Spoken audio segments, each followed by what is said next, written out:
នេះជាអាសយដ្ឋានបរិភាចាប់ទុកថាយើងតបស្នងរកអ្វីដែលយើងខុសឆ្គងចំពោះឯងសំណាងបង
មុននឹងសម្រេចចិត្ត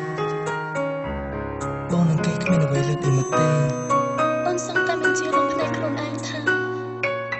បងធ្វើបែបនេះទៅរួចវាមិនមែនការពិតទេ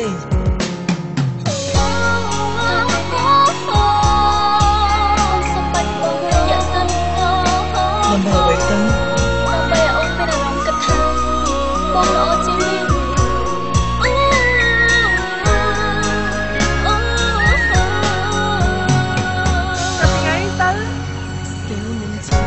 មកខ្ញុំទៀតទេដូចបងជាក្បត់តក់ស្លុតពេលបានជួបនឹងមុខអ្វីដែលអូនមិនឃើញមិនដូចការគិតគេគ្រាន់តែជាមិត្តធម្មតាអូនជាឃើញគ្រប់យ៉ាងបញ្ជាក់ច្បាស់ស្និទ្ធស្នាលនឹងគេដូចសង្សារបងអាចឲ្យបេះដូងស្បត់ជុំពោមុខមិនសុំតែយ៉ាងជឿថាបងស្មោះគុំជាញាក់បងត្រូវតែទៅរកមិនដែលបងស្លាញ់មិនថាមានឈ្មោះពីបងប៉ុណ្ណាទេសន្យានេះថាត្រូវធ្វើឲ្យបានស្លាញ់យ៉ាងណាអាចឲ្យជីវ៉ាអូនយល់គុំឡើងកុំបងមកចិត្តស្រើដល់ពេលដល់បងសិនមុននឹងអូនចេញទៅថាកំពុងខ្ញុំស្រែកសួរចិត្តស្រើរក្សាស្នេហ៍ជាយូរមកបញ្ចប់មួយថ្ងៃក៏ប្រោះប្រោះថ្ងៃចិត្តខ្វល់ណាណាណាណាណា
ទីបំផុតអ្វីដែលបងលះបង់អ្វីដែលបងព្យាយាមប្រែជាគ្មានលទ្ធផលអ្វីទាំងផ្ទុយទៅវិញវាដូចជាកំបិតមកចាលើបេះដូងរបស់បងឲ្យរឹតតែឈឺចាប់ហើយធ្វើឲ្យខ្លួនឯងចងចាំថាគ្មានស្នេហាពិតប្រាកដទេក្នុងโลกនេះសម្រាប់បង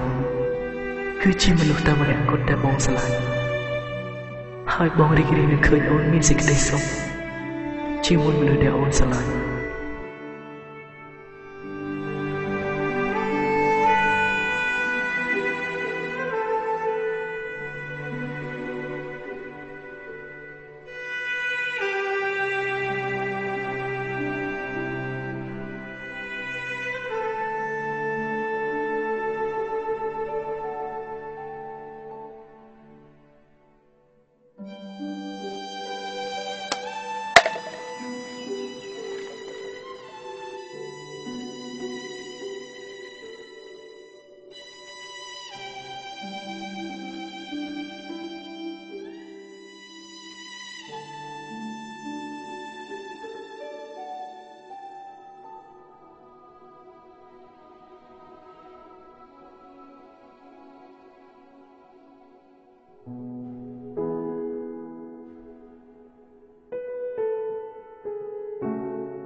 បានសុខហើយពួកយើងអត់មានតែតតគ្នាយូរហើយបងជួយបងបងស្ដាប់ខ្ញុំចុះបងចូលច្រឡំហ្នឹងគេគ្រាន់តែមកសួរសុខទុក្ខខ្ញុំទេ